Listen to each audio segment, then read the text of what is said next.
મુકુટ કાચીનો શૃંગાર ધારણ કરીને શ્રી યમુનાજીના આદિ ભૌતિક, આધ્યાત્મિક અને આદિ દૈવિક આ ત્રણેય સ્વરૂપની ચર્ચા કરી. જલપ્રવાહ નદી સ્વરૂપે જ્યારે દર્શન કરો છો ત્યારે યમુનાજીનું આદિ ભૌતિક સ્વરૂપ છે. તીર્થ બુદ્ધિથી શ્રી યમુનાજીના દર્શન કરો કે સ્નાન કરવાથી પાપ જાય, એવા મહાત્મ બુદ્ધિથી દર્શન એ આધ્યાત્મિક સ્વરૂપ છે. અને નમત કૃષ્ણ તુર્ય પ્રિયામ, ચતુર્થ પ્રિયા સ્વરૂપે શ્રી યમુનાજીના દર્શન કરવા, સખીરૂપ યમુનાજીના દર્શન કરવા, મુકુટ કાચનીનો શૃંગાર ધારણ કરી રાસ માટે પધારતા યમુનાજીના દર્શન કરવા, એ યમુનાજીનું આધિદૈવિક સ્વરૂપ છે. વ્યક્તિ એક જ હોય, એ જ ઓફિસમાં બેઠો હોય ત્યારે એક બિઝનેસમેન તરીકે કામ કરતો હોય, એ રીતે ઓળખાણ એની હોય. એ જ વ્યક્તિ ઘરમાં આવતો હોય ત્યારે સ્વજન બની જતો હોય, એ જ વ્યક્તિ મિત્રો જોડે રમવા જતો હોય ત્યારે મિત્ર બની જતો. વ્યક્તિ એક જ હોય, કેટલા ભાવ એની સાથે હોય છે. ક્યાંક એનું મહાત્મ્ય છે, ક્યાંક એનો સ્નેહ છે, ક્યાંક એનો પુરુષાર્થ છે. એમ જ્યાં ભૌતિક સહજ રૂપ દેખાય એ ભૌતિક સ્વરૂપ, જ્યાં મહાત્મ્ય હોય, સામર્થ્ય હોય એ આધ્યાત્મિક સ્વરૂપ, અને જ્યાં કેવલ રસાત્મક અને સ્નેહાત્મક સ્વરૂપ હોય એ આધિદૈવિક સ્વરૂપ. અને જે સ્વરૂપનું આરાધન કરો એ પ્રકારે ફળનું દાન શ્રી યમુનાજી કરે છે. આપણે ત્યાં તો કહ્યું, અજાણે અધર્મી નાહી ગયો તોય માએ કર્યો ઉદ્ધાર. જ્યાં સાધન અસમર્થ હોય ત્યારે આશ્રય સમર્થનો કરી લે. આપણને એમ લાગે આપણે યોગ્ય નથી, આપણે પાત્ર નથી, આપણામાં એવી કોઈ યોગ્યતા નથી કે પ્રભુની કૃપાના અધિકારી બનીએ. અસમર્થતા જ્યારે અનુભવ કરતા હોય ત્યારે આશ્રય શ્રેષ્ઠનો કરી લેવો. સાધન બળે ન તરી શકો તો આશ્રય બળે તરી જવાય. આપણું આશ્રય શ્રી મહાપ્રભુજી છે. અને જ્યારે મહાપ્રભુજી આપણી ઓળખાણ શ્રીજી જોડે કરાવે ને તો શ્રીનાથજી બાવાની દ્રષ્ટિ આપણા પ્રત્યે બદલાઈ જાય. જ્યારે મહાપ્રભુજી યમુનાજી જોડે આપણી ઓળખાણ કરાવે ને ત્યારે યમુનાજીની દ્રષ્ટિ આપણા પ્રત્યે બદલાઈ જાય. ગઈકાલે જે ચર્ચા કરતા હતા અને કદાચ વાત અધૂરી રહી ગઈ, 3 તિથિઓ યમુનાજી માટેની જે વાત કરતા હતા, ચૈત્ર સુદ છઠની વાત કરી હતી. યમુનાજીનો ઉત્સવ ચૈત્ર સુદ છઠનો માનવામાં આવે છે. અને એ દિવસે વિશેષ રૂપે યમુનાજીના ગુણગાન, ત્યારે પ્રાગટ્યની વધાઈ નથી ગાતા, પણ પ્રભુ પાસે પ્રાપ્તિ કરાવે, પ્રભુની પ્રાપ્તિ કરાવે એના મહાત્મ્યનું ગાન કરીએ છીએ. બીજી એક તિથિ યમુનાજી પ્રત્યે છે, એ છે ઠકરાણી ત્રીજ. જ્યારે હિંડોળાના દિવસો ચાલતા હોય ને શ્રાવણ મહિનાના, ત્યારે અમુક હિંડોળા ક્રમના હોય. ક્રમના હિંડોળામાં એ દિવસે એ જ હિંડોળો થાય, જેમ બગીચાનો આવે આદિ આદિ, જે અત્યારે વિસ્તાર નથી કરતો, પણ ઠકરાણી ત્રીજના દિવસે કાચના હિંડોળા થાય શ્રી યમુનાજીના ભાવથી. અને ઠકરાણી ત્રીજનો દિવસ એ પણ યમુનાજીના મહાત્મ્ય સાથે, સ્વરૂપ સાથે જોડાયેલો છે. અને જ્યારે મહાપ્રભુજી પૃથ્વી પ્રદક્ષિણા કરતા કરતા વ્રજમાં પધાર્યા, અને વ્રજમાં પધાર્યા અને એક એક સ્થળને પ્રગટ કરી રહ્યા છે. જો પ્રભુને પધારે તો હજારો વર્ષ થઈ ગયા હતા. આજે આપણે આ ગોકુળ, આ વૃંદાવન, આ ઘાટ, આ કુંજ, આ સરોવર, આ કુંડ, એ તો બધું વિલુપ્ત થઈ ગયું. શ્રી મહાપ્રભુજીએ પધારી એક એક સ્થળ બતાવ્યું. જો આ સ્થળ આ લીલાનું સ્થળ છે, આ ઘાટ આ લીલાનું સ્થળ છે. વ્રજના આધિદૈવિક સ્વરૂપને પુનઃ પ્રગટ કર્યું કે આ 84 કોષમાં પ્રભુએ કઈ જગ્યાએ કઈ લીલા કરી, એ મહાપ્રભુજીએ ત્યાં પધારીને પ્રગટ કર્યા. લીલા હોતી જૂની નાતર, લીલા હોતી જૂની, જોપે શ્રી વલ્લભ પ્રગટ ન હોતે, વસુધા રહેતી સુની. બધાઈમાં ગાઈએ છે ને, જો મહાપ્રભુજી પ્રગટ ન થયા હોત તો આ બધી લીલાઓને કોણ જાણત, કોણ સમજત, કોણ બતાવત. એટલે હું તો ઘણી વાર કહું, બીજા કોઈ ઉત્સવ ન ઉજવો ને તો ચાલે, પણ મહાપ્રભુજીનો ઉત્સવ જરૂર મનાવો. કારણ કે આ ઉત્સવ જો ભૂતલ પર ન થયો હોત તો બીજા એકે ઉત્સવનું આપણને ભાન ન થયું હોત. કે જન્માષ્ટમી કેમ ઉજવાય, હિંડોળા કેમ થાય, સાંજી કેમ થાય, દાન કેમ થાય, હોરી કેમ થાય, એ તો મહાપ્રભુજી પ્રગટ થયા તો આ બધી લીલાઓ આપણને અનુભવ કરાવી, પ્રગટ કરી, બતાવી કે પ્રભુએ આ બધી લીલાઓ વ્રજમાં કઈ રીતે કરી હતી. તો શ્રી મહાપ્રભુજી બ્રજનું પરિભ્રમણ કરતા કરતા ગોકુલ પધારે. ઠકરાણી ત્રીજનો દિવસ છે અને યમુનાજીના ઘાટ પાસે ઠાડા રહ્યા. યમુનાજીની દિવ્ય અને અલૌકિક શોભા, કલકલ કલકલ વહેતા યમુનાજીના પવિત્ર નીર, લહેરોની તરંગો ઉછળી રહી છે. મંદ શીતલ સુગંધિત વાયુ વહી રહ્યો છે. શુક મયુર અને હંસ કલરવ કરી રહ્યા છે.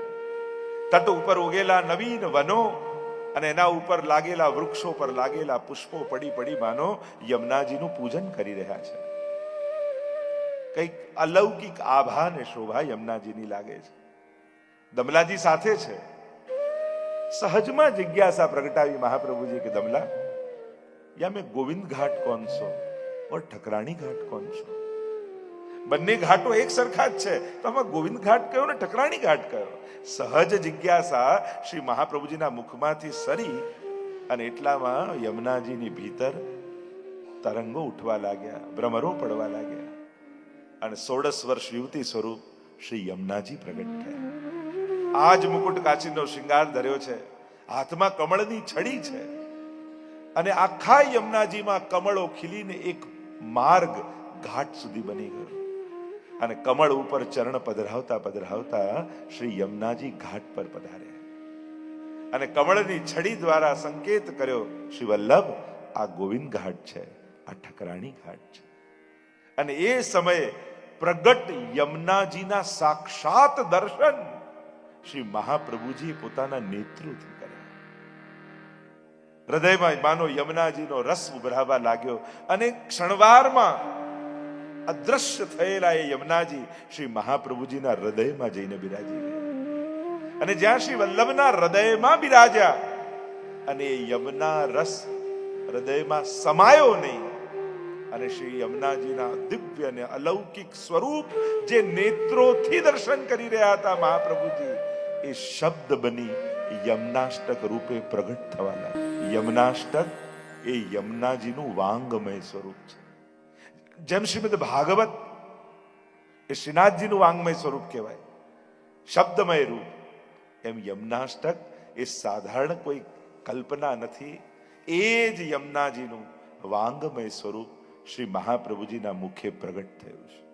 અને એટલા માટે રોજ યમુના જળના પાન ન કરી શકો, પણ રોજ એક યમુનાષ્ટકનો પાઠ કરો ને તો એ યમુનાજીના પાન બરાબર જ છે. એટલે નિત્ય ક્રમ રાખો. અને કારણ કે જ્યારે ભગવદ રસ હૃદયમાં પ્રગટ થાય છે ત્યારે રસનો સ્વભાવ છે પ્રગટ થવું. એમ કહેવાય કે આપણો ભાવ પ્રગટ ન કરવો જોઈએ, પણ બધા જ અષ્ટ સખાઓના મુખમાંથી ભાવ પ્રગટ થયો જ. કરાય નહીં પણ થઈ જાય.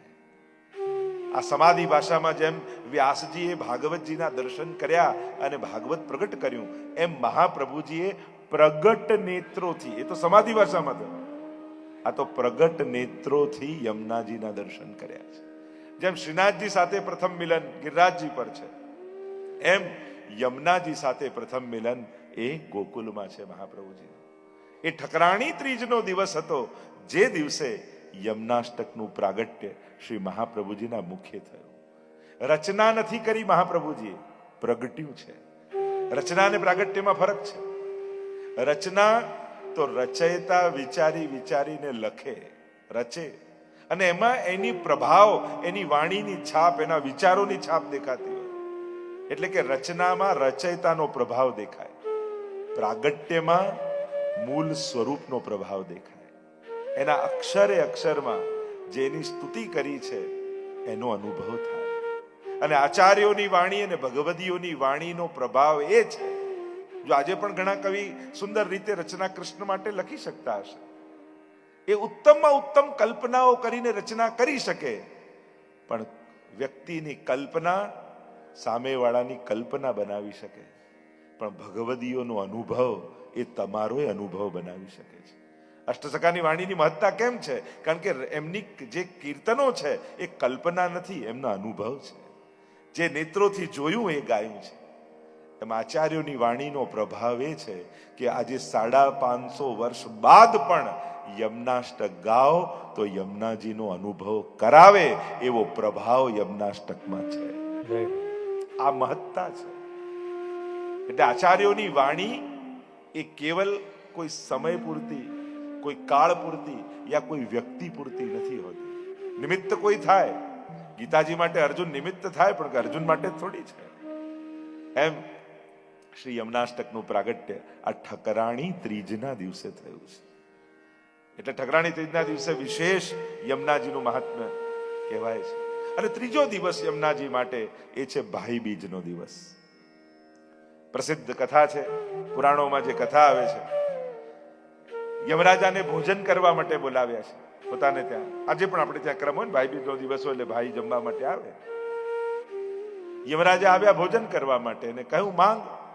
અને ત્યારે કહ્યું આજના દિવસે જે મારામાં સ્નાન કરે ને એને ક્યારેય યમયાતના ન થાય એવા આશીર્વાદ આપો. યમોપી ભગિની સુતાન કથમ હંતિ દુષ્ટાન અપી. યમનાષ્ટકમાં એટલે કે ભલે દુષ્ટ હોય છતાંય બહેનનો દીકરો છે ને, ભાણીઓ તો વધારે વાલો હોય. અને એટલા માટે યમરાજા પણ, એટલે નામ જ છે ને યમુના, યમના. ઉના એટલે નાના બેન, અને યમના નાના બેન એ જ યમના છે. જાકો નામ યમના હૈ વહાં યમ ના હૈ. ત્યાં યમરાજાને ના છે, નામ જ છે યમના. એટલે જેના મુખમાં યમુનાજીનું નામ આવે એટલે જ આપણે ત્યાં એમ કે જયારે છેલ્લો સમય હોય ત્યારે વિશેષ રૂપે યમુનાજીના પાન કરાવતા હોઈએ છીએ. અને આપણે ત્યાં પુષ્ટિ માર્ગની તો વિશેષતા એ છે, કોઈ પણ સારો દિવસ આવે, આપણે ત્યાં સત્સંગ આદિ હોય ત્યારે લોટી ઉત્સવ કરી, લોટીજી ખોલી. તો લોટી ઉત્સવ કાલે કર્યો. લોટીનો અર્થ શું થાય? મેં પ્રભુ કે ચરણો મેં લોટી. આળોટવું એ પણ લોટી ઉત્સવ છે, લોટી જ છે. તો વ્રજમાં તો લોટવાની મહત્તા છે. તમે બધા રમણ રેતી જાઓ ત્યારે શું કરો છો? લોટતા નથી. તો એમ યમુનાજીના રજમાં લોટવું, યમુનાજીના ચરણોમાં લોટવું એ પણ લોટી ઉત્સવ જ છે. એના ચરણોમાં લોટી જવું, એના થઈ જવું. યમુનાજીના પાન કરાવવા એની મહત્તા આપણે ત્યાં ખૂબ મોટી ગાઈ છે. એટલે જ આપણે ત્યાં વિશેષ રૂપે જયારે માલા પહેરામણી હોય, કોઈ જીવની પાછળ જયારે માલા પહેરામણીનો ઉત્સવ થતો હોય ત્યારે વિશેષ રૂપે યમુનાજીના લોટીજી ખોલવામાં આવે. કારણ કે આ યમુનાજી એવા છે જે યમયાતનામાંથી મુક્ત કરી શકે છે. આપણે ત્યાં વિશેષતા એ છે કે આખી જિંદગી મનુષ્યએ કોઈ પુણ્ય ન કર્યું હોય, સત્કર્મ ન કર્યું હોય, છતાંય છેલ્લી ઘડીએ પણ ભગવત નામ અથવા યમના પાન કરી લે ને તો એ ઠાકોરજીનો ઉદ્ધાર કરી લેતા હોય છે. જો પ્રભુ અંતિમ સમય સુધી મોકા આપે છે. માણસ અને ભગવાનમાં ફરક જ છે. માણસ એક વાર, બે વાર, ત્રણ વાર, હવે કેટલી વાર આને ચાન્સ આપવાના? આપણે તરત એને દૂર કરી દઈએ. કેટલી વાર? 3 વાર તો કર્યું. ભગવાન અંતિમ શ્વાસ સુધી તક આપે છે. યુવાનીમાં આવે, ચાલ હવે ભજી લે, બાળપણમાં ભજી લે, યુવાનીમાં ભજી લે, હવે મોટો થયો 50 નો હવે ભજી લે, 60 નો થયો હવે ભજી લે. હવે તો ચાલતા ફરતા બંધ થયો, હવે તો એક જ જગ્યા, હવે તો નામ જપ. છેલ્લી ઘડી આવી, ભગવાન કહે ચલ અંતે જ્યાં મતી ત્યાં ગતિ. છેલ્લી ઘડી મારું નામ લઈ. જો આપણા ઘરમાં પ્રસંગ હોય, તમે બધાને આમંત્રણ આપ્યું હોય અને સાવ અંગત મિત્ર હોય એને જ કહેવાનું ભૂલી ગયા, બધાને કંકોત્રી આપીને પેલો સાવ નજીકનો અને ધ્યાન બહાર જ નીકળી ગયો, અને બધા એને ફોન કરી કે તમે લગ્નમાં ક્યારે જવાના છો? અરે ક્યાં લગ્નની કંકોત્રી નથી આપી હજી સુધી. અને કોઈ તમને કહ્યું અરે એને તો રહી ગઈ, અને તમે છેલ્લી રાતે દોડતા દોડતા જાઓ કાલે આવવાનું છે. પેલા શું કે હવે યાદ આવે? આટલા વર્ષોથી સાથે છે, છેલ્લી ઘડીએ જા નહીં આવું. આ માણસ. અને ભગવાન પેલો ગજેન્દ્ર બધે ફસાયો, બધાને પોકાર્યા, ગ્રાહ મગર પગ પકડીને ડુબાડે છે, બધાને બોલાવે છે, બધા ભાગ્યા. અંતિમ ક્ષણે ભગવાનનો પોકાર કર્યો, હે હરી. છેલ્લે બોલાવ્યા એ પહેલા દોડીને આવી ગયા, ગ્રહનો ઉદ્ધાર કર્યો. આજ પ્રભુની કૃપા છે. આખી જિંદગી કદાચ ભૂલી ગયા, પણ અંતિમ સમયમાં પણ જો ભગવાન યાદ આવી ગયા તો પ્રભુ તમને નિરાશ નહીં કરે. અરે આપણે ત્યાં તો માણસ કાંઈ કર્યા વગર ગુજરી જાય ને તોય મર્યા પછી પણ મુક્તિ થઈ શકે એના ઉપાય શાસ્ત્રોમાં છે. ગયામાં જઈને શ્રાદ્ધ કરો, ભાગવત કરો, આ કરો, આ કરો. ભગવાન મર્યા પછી પણ તક આપે છે કે ચલ તને અવસર આપું છું. આ પ્રભુની કૃપા. મર્યા પછી બીજા લોકો પણ આપણી મુક્તિ કરાવી શકે છે, પણ ભક્તિ તો જાતે જ કરીને જવી પડે. એ આપણા બદલે બીજું કોઈ ન કરી શકે. શ્રી યમુનાજી ભાઈ બીજનો એ પ્રસંગ અને માંગ્યું છે આજના દિવસે. એટલે જ આપણે ત્યાં એક ક્રમ છે પુષ્ટિ માર્ગમાં. યમુના સ્નાનનો પુષ્ટિ માર્ગમાં ક્રમ નથી બહુ. આપણે ત્યાં એમ કહીએ છીએ કે આ તો સાક્ષાત આપણે ચતુર્થ પ્રિયા માનીએ છીએ, તો આપણો દેહ યમુનાજીમાં કેમ બોળવો? અને એટલે આપણે ત્યાં પાનની જ મહત્તા છે. પણ ભાઈ બીજના દિવસે એમ કહેવાય કે સામે કાંઠે જઈ, અને પ્રાચીન ક્રમ એ હતો કે ભાઈ અને બહેન બંને એકબીજાનો હાથ પકડી અને યમુનાજીમાં ડૂબકી લગાવે. અને જ્યારે એ ડૂબકી લગાવે ત્યારે એ યમરાજા પણ વચન આપે છે કે ક્યારે પણ યમયાતના નહીં લાગે. એવું આપણે ત્યાં એક પ્રકાર વિશેષ રૂપે ભાવ કહેવામાં આવે છે. કદાચ બધા પદ ન લેવાય તો તમને કોઈ પદમાં એમ નહીં લાગે કે આ નથી ખ્યાલ આવતો. અને એમ પણ શર્ટનું પહેલું બટન બરાબર લાગે ને તો બાકી બધા બટન બરાબર લાગી જાય. પહેલું ખોટું લાગે બધા ખોટા લાગે. એટલે એ રીતે આપણે રસ દર્શન કરી રહ્યા છીએ કે 41 પદના ચાવી રૂપ પ્રથમ પદને આપણે જ્યારે પ્રારંભ કરીએ છીએ, અને જેનો પ્રારંભ ઉત્તમ હોય એનો અંત પણ ઉત્તમ હોય, તો એ રીતે રસ દર્શન. પિય સંગ રંગ ભરી કરી કલોલે, સબન કો સુખ દેન પિય સંગ કરત સેન. બધાને આનંદ આપવા માટે સબન કો સુખ દેન પિય સંગ કરત સેન. સેન એટલે ઈશારો, સંકેત. કારણ કે જે જીને ભૂલી જાત પિય તિને સુધી કરી દે. 41 પદમાં આગળ આવશે. જેને પ્રભુ પણ ભૂલી ગયા છે. દૈવી છે, પણ એ દૈવીજીઓ સંસારમાં જઈને સંસારી લોકો સાથે રહેતા રહેતા એવા સંસારાવેશિત થઈ ગયા છે કે ભગવાન પણ એનું વિસ્મરણ કરી ચૂક્યા છે. મહાપ્રભુજી પણ ષોડશ ગ્રંથમાં આજ્ઞા કરે છે કે ભગવાન કોઈનો હાથ છોડી દે. હરિણા યે વિનિર્મુક્તા તે ભગન મગ્ન ભવસાગરે. જે સંસાર સાગરમાં સંસાર આસક્તિમાં બહુ ખૂપી જાય ને, અને ભગવાનનું સ્મરણ જેને ન થાય, માનવું કે આનો હાથ ભગવાને છોડી દીધો છે. અને પ્રભુ જ્યારે હાથ છોડે છે ને પછી એને સંસાર સાગરમાં ડૂબતા કોઈ બચાવી શકતું નથી. ભગવાન ઢીલ છોડે એનો વાંધો નહીં, પણ દોરી કાપી નાખે ને પછી તો જન્મ જન્માંતરના ચક્કરમાં પડી જવાય છે. ઘણી વાર દૈવી જીવો માટે ઢીલ છોડે. એક વસ્તુ યાદ રાખો, તમે સંસારમાં રહો છો પણ સંસારી નથી. તમે વેપાર કરો છો પણ વેપારી નથી. તમે મૂળમાં તો તમારી વૈષ્ણવતામાં સ્થિત છો. આપણે વ્યવસ્થાઓની વચ્ચે છીએ, પણ વ્યવસ્થાઓ માટે જ થોડી જન્મ્યા છે. વ્યવસ્થાઓનો ઉપયોગ કરી વૈષ્ણવની ચતુરાઈ એ છે કે ભગવાને આપેલા સંસારને સાધન બનાવી અને શ્રીજીને પામી લેવાની ચતુરાઈ જેનામાં હોય ને એ જ સાચો ચતુર વૈષ્ણવ છે. આ જે મળ્યું છે એ પ્રભુની પ્રસન્નતાનું કારણ બનાવી લે, એમાં જ એનું કલ્યાણ છે. કારણ કે પ્રભુ પણ ઘણી વાર પરીક્ષા કરે કે તું મારી ભક્તિ કરવા આવ્યો છો ને, પણ હું તને સંસારમાં ફસાવી દઈશ. હું તને એવું ઘર આપીશ કે ઘરમાં તને એટલો મોહ થઈ જશે કે હું તને ભૂલાઈ જ જઈશ, તને યાદ જ નહીં આવું. વૈષ્ણવ કે ચિંતા ન કરતા, હું એ ઘરમાં જ આપને પધરાવી લઈશ, એટલે મારું ઘર જ નંદાલય બની જશે. અચ્છા, તો હું તને એવું ધન આપીશ કે ધનમાં જ તું ફસાઈ જઈશ, હું યાદ જ નહીં આવું. તો પ્રભુ ધનનું હું પ્રભુની કથા અને મનોરથો કરાવીશ, એ ધન મારા ઉદ્ધારનું કારણ બનાવી દઈશ. અચ્છા, તો એવો પરિવાર આપીશ કે સંસાર આસક્ત બની જઈશ, સ્વજનોમાં હું ભૂલાઈ જ જઈશ. અરે પ્રભુ, હું એ બધાને બ્રહ્મ સંબંધ કરાવી વૈષ્ણવ બનાવી લઈશ, એ જ મારા સત્સંગી બની જશે. તો ભગવાન આપે છે સંસાર, અને ચતુર વૈષ્ણવ એ સંસારને પણ સાધન બનાવી પોતાની ઉદ્ધારના કારણ બનાવી લે છે. ભગવાને આપેલા સુખને જેને આનંદમાં કન્વર્ટ કરતા આવડે ને એ જ ચતુર વૈષ્ણવ છે. પ્રભુ સુખ આપે છે અને વૈષ્ણવ સુખને આનંદમાં ફેરવી લે છે. જે કેવલ પોતાને કેન્દ્રમાં રાખીને ભોગવીએ સુખ, અને જેના કેન્દ્રમાં ભગવાન થઈ જાય, પ્રભુની પ્રસન્નતાનું કારણ બની જાય, એ આનંદ થઈ જાય. તો સબન કો સુખ દેન પિય સંગ કરત સેન. એટલે કે જે જીવો પ્રભુને ભૂલી ગયા છે, તો ઠાકોરજીને ઈશારો કરીને કહે છે યમુનાજી કે પ્રભુ આ આપનો જીવ છે. એમ કરી ચર્ચાઓ તો ઘણી. ચિત્ત મેં તબ પરત ચયન જબ હી બોલે.